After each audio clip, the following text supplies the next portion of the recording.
Samajwadi party ने कार्य मंत्रणा समिति की बैठक में भी और दलीय नेताओं की बैठक में भी इस बात के लिए आश्वस्त किया था, जिन मुद्दों पे चर्चा करना चाहते हैं वे नियम के अंतर्गत अपनी नोटिस देंगे। और संसदीय कार्य मंत्री ने कार्य मंत्रणा में और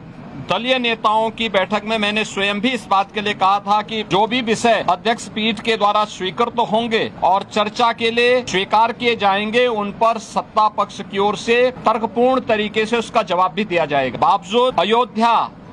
से राम जन्मभूमि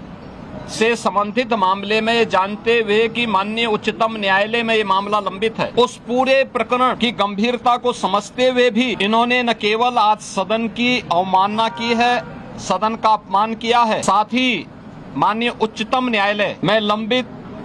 और माननीय उच्चतम न्यायालय की निगरानी में चल रही उस पूरी प्रक्रिया को भी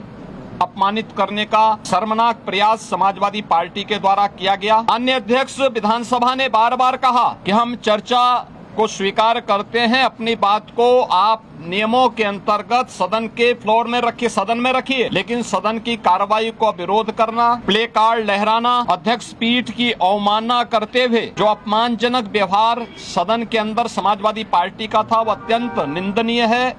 और शर्मनाक भी। संवैधानिक संस्थाओं का अपमान करना ये समाजवादी पार्टी का शौक और सगल है। इन्होंने हमेशा से इनका लोकतांत्रिक मूल्यों पर कभी विश्वास नहीं रहा है। हम सब जानते हैं कि